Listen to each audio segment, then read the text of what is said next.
Assalamualaikum warahmatullahi wabarakatuh. Perkenalkan, saya Elgi Alfama Fabi dan rekan saya bernama Elita Dia Utami. Kami dari kelompok 4 ingin mempresentasikan mengenai struktur pasar modal di Indonesia. Yang pertama yaitu pasar modal di Indonesia.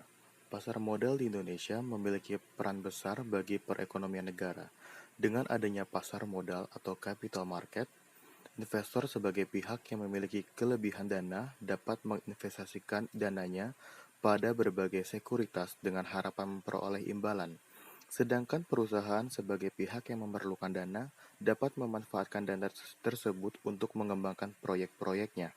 Dengan alternatif pendanaan dari pasar modal, perusahaan dapat beroperasi dan mengembangkan bisnisnya dan pemerintah dapat membiayai berbagai kegiatannya sehingga meningkatkan kegiatan perekonomian negara dan kemakmuran masyarakat luas. Selanjutnya, ada komponen-komponen struktur pasar modal di Indonesia. Yang pertama ada Otoritas Jasa Keuangan atau OJK.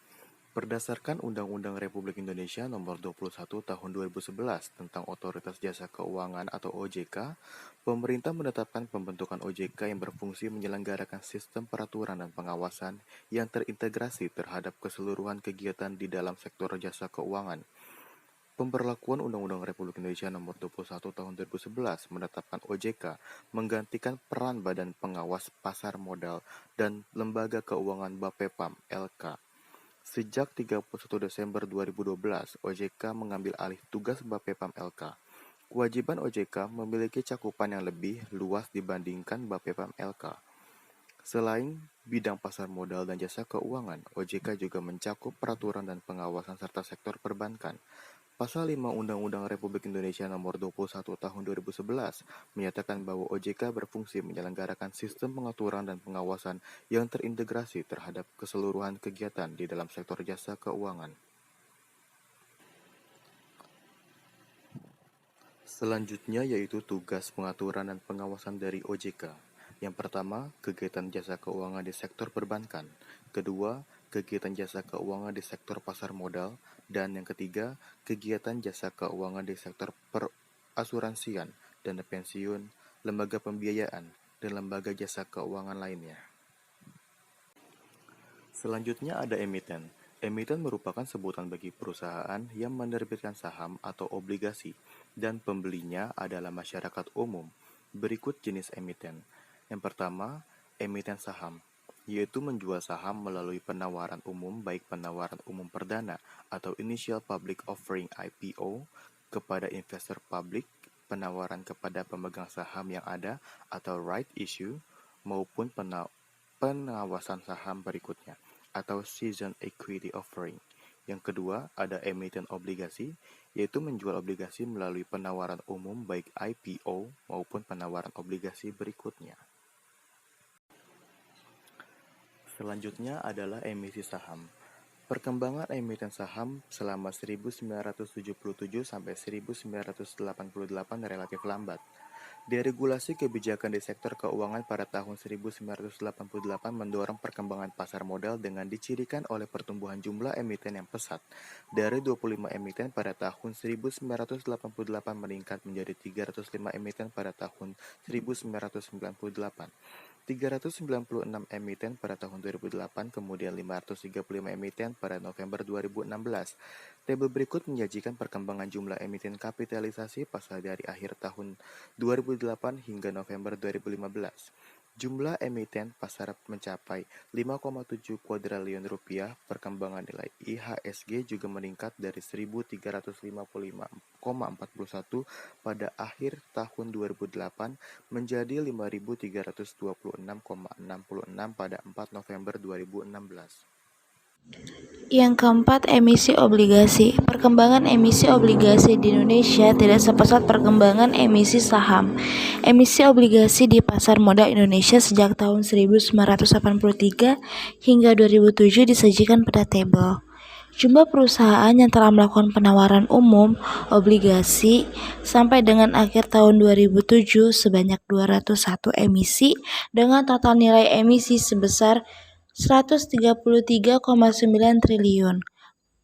Pola perkembangan emisi obligasi juga hampir sama dengan emisi saham. Pertumbuhan emisi obligasi relatif lebih lambat sebelum deregulasi keuangan pada tahun 1998 dan mulai meningkat setelah tahun 1988. Namun, perkembangan pergerakan emisi obligasi lebih lambat dibandingkan pergerakan emisi saham. 5. Bursa efek. BEI merupakan sistem atau sarana untuk mempertemukan order jual dan order beli anggota bursa atas efek yang tercatat di bursa. Pelaksanaan order-order tersebut dilakukan oleh anggota bursa dengan tujuan memperdagangkan efek tersebut, baik untuk kepentingan nasabahnya maupun untuk kepentingan dirinya sendiri. Sedangkan yang dimaksud dengan anggota bursa efek adalah perusahaan yang telah memiliki izin usaha sebagai perantara perdagangan efek dan telah memperoleh persetujuan keanggotaan bursa untuk melakukan kegiatan perdagangan efek di bursa. Hingga saat ini, sekuritas yang diperdagangkan di BEI adalah saham biasa, saham preferen, bukti right, warrant, obligasi perusahaan, obligasi konversi, kontrak opsi saham atau KOS, obligasi negara, serta kontrak berjangka. Sistem perdagangan di BEI menggunakan komputer yang membantu dalam mempertemukan pesanan jual dan pesanan beli oleh para investor melalui anggota bursa. 6. Self-Regulatory Organization atau SRO. Self-Regulatory Organization atau SRO adalah organisasi yang mempunyai kewenangan untuk membuat peraturan yang berhubungan dengan kegiatan usahanya. Saat ini SRO terdiri atas 3 pihak, yaitu Bursa Efek atau BEI, yang kedua Lembaga Clearing dan Peminjaman atau LKP, dan Lembaga Penyimpanan dan Penyelesaian atau LPP. Bursa efek telah dibahas pada bagian sebelumnya. 2 SRO lainnya adalah sebagai berikut. Yang pertama, Lembaga Clearing dan Penjaminan atau LKP adalah pihak yang menyelenggarakan jasa clearing dan peminjaman transaksi bursa agar terlaksana secara teratur, wajar, dan efisien. Pada tahun 2006, lembaga yang telah memperoleh izin usaha sebagai KLP oleh Bapepam adalah hanya satu, yaitu PT Clearing Penjaminan Efek Indonesia atau KPEI. Yang kedua, Lembaga Penyimpanan dan Penyelesaian atau bisa disebut LPP adalah pihak yang menyelenggarakan kegiatan kustodian sentral bagi bank kustodian perusahaan efek dan pihak lain. Pada tahun 2006, lembaga yang telah memperoleh izin usaha sebagai LPP oleh Bapepam adalah hanya satu, yaitu PT Kustodian Sentral Efek Indonesia atau KSEI. 7. Perusahaan efek. Perusahaan efek atau disebut perusahaan sekuritas adalah perusahaan yang memiliki satu atau gabungan 3 kegiatan berikut. 1. Penjamin emisi efek adalah salah satu aktivitas pada perusahaan efek yang melakukan kontrak dengan emiten untuk melaksanakan penawaran umum atau tanpa kewajiban untuk membeli sisa efek yang tidak terjual. Contohnya adalah PT Indonesian Investments International, juga PT ASEAN Indonesia, dan sebagainya. Yang kedua, perantara pedagang efek atau broker dealer atau disebut juga perusahaan pialang adalah salah satu aktivitas pada perusahaan efek yang melakukan kegiatan usaha jual beli efek untuk kepentingan sendiri atau pihak lain. Yang ketiga, manajer investasi atau investment manager adalah pihak yang kegiatan usahanya mengelola portofolio efek untuk para nasabah atau mengelola portofolio investasi kolektif untuk sekelompok nasabah, kecuali perusahaan asuransi dana, pensiun, dan bank yang melakukan kegiatan sendiri usahanya berdasarkan perundang-undangan yang berlaku. Orang yang bertindak mengelola portofolio tersebut disebut sebagai wakil manajemen investasi atau WMI. Yang ke-8, lembaga-lembaga penunjang pasar modal.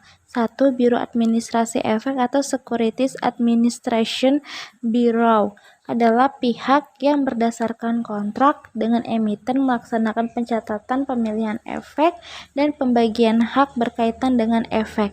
Yang kedua, kustodian adalah pihak yang memberikan jasa penitipan efek dan harta lain berkaitan dengan efek serta jasa lain. Yang ketiga, wali amanat atau trustee adalah pihak yang mewakili kepentingan pemegang efek bersifat utang.